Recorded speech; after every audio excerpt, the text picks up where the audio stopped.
وقولوا قولا سديدا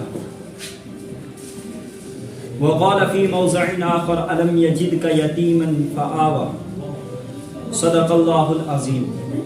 اللہ تعالیٰ کا بے حد بے انتہا فضل و کرم ہوا کہ آپ لوگوں کو اور مجھے ایک مہلت ہر روز بخشتے ہیں کہ ہمیں دین کے بارے میں تھوڑی سی غور و فکر کرنے کی نسبت سے جمع فرما دیں۔ حقیقت میں کچھ مجالس ہماری ایسی لگتی ہے، کچھ کلاسیں ایسی لگتی ہے جن کے ساتھ نہ تو مغفرت کا وعدہ ہے نہ وہ کسی فخر کی باعث بنے گی۔ کل قیامت کے دن ایک مجلس ایسی بھی آئے گی جو اپنے اوپر کیا کرے گی؟ افسوس کرے گی، کاش میں نے یہ مجلس اٹینڈ ہی نہیں کی ہوتی تو اچھا ہوتا۔ مگر دین کی مجلس جو دین کے بارے میں تھوڑی بہت غور و فکر کرنا ہمارے لیے باعث مغفرت ہے۔ اللہ سے دعا کرے کہ اللہ ہمارے پچھلے گناہوں کو معاف فرما کر ہمیں نئی زندگی گزارنے کی توفیق عطا فرمائے۔ عزیزو، یہ دنیا ہے، اس میں ایک دستور رہا ہے کہ ہر دور میں ہم لوگ ڈیجیٹل ہوتے جا رہے ہیں اور اپنے دین کو ہم پرانا مذہب سمجھ کر اس سے منہ موڑ رہے ہیں۔ اگر ہم اپنے دین سے منہ موڑ دیں گے تو حقیقت میں ہماری کتوں جیسی بھی حیثیت نہیں رہی۔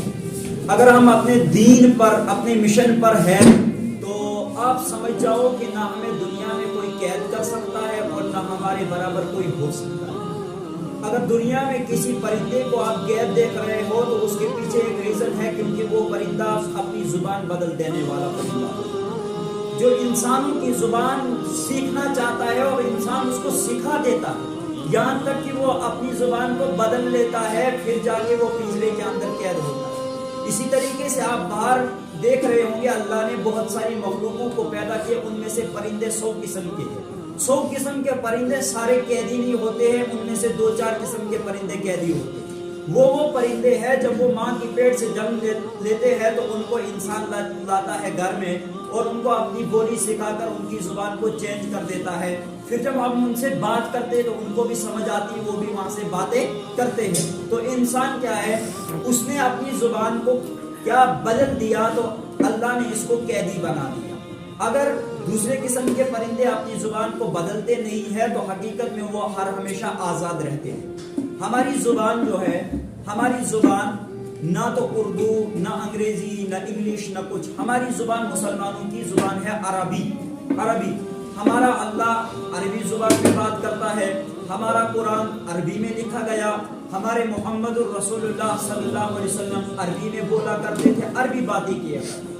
اب آگے مسئلہ رہا عرب اور عجم کا، وہ الگ ہے۔ اس سے آگے جب ہم لوگوں کے سامنے کوئی بھی چیز آتی ہے دین و مذہب کے ریلیٹڈ تو ہم لوگ اس کو ٹھکرا دیتے ہیں، یہاں تک کہ دین اب یتیم ہو چکا ہے۔ دین یتیم بچے کی طرح ہو چکا ہے۔ دین کو ہر جگہ پر کاٹا جا رہا ہے، ہر جگہ پر دین کو نیست و نابود کرنے کی سازشیں ہو رہی ہیں۔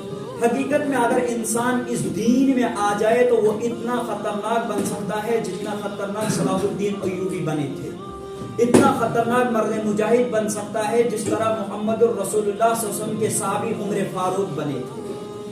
اس کلمے کے اندر اتنی طاقت ہے کہ اگر اس طاقت کو ہم لوگ سمجھ جائیں تو زمین و آسمان ہمارے سامنے کچھ بھی نہیں۔ فرمایا کہ کلمے کی قیمت اتنی بڑھیا ہے یہاں تک کہ زمین و آسمان ایک طرف سے رکھ دیے جائیں اور کلمے کو لکھ کر ایک کاغذ کے پلے پر رکھ دیا جائے اور اس سائڈ پر یہ پلہ جو ہے کلمے والا یہ جھک جائے گا اور آسمان ہلکا ہو جائے گا، زمین ہلکی ہو جائے گی۔ اللہ نے اس آسمان و زمین کو بنایا 7 دنوں کے اندر، صرف 7 دنوں کے اندر۔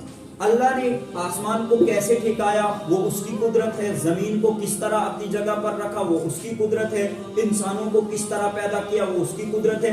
اگر ہم اس کی قدرت میں جا کر گوتا لگائیں گے تو ہمیں بالکل نظر آئے گا کہ ہم لوگ سراسر اپنے آپ پر ظلم کرنے والے ہیں۔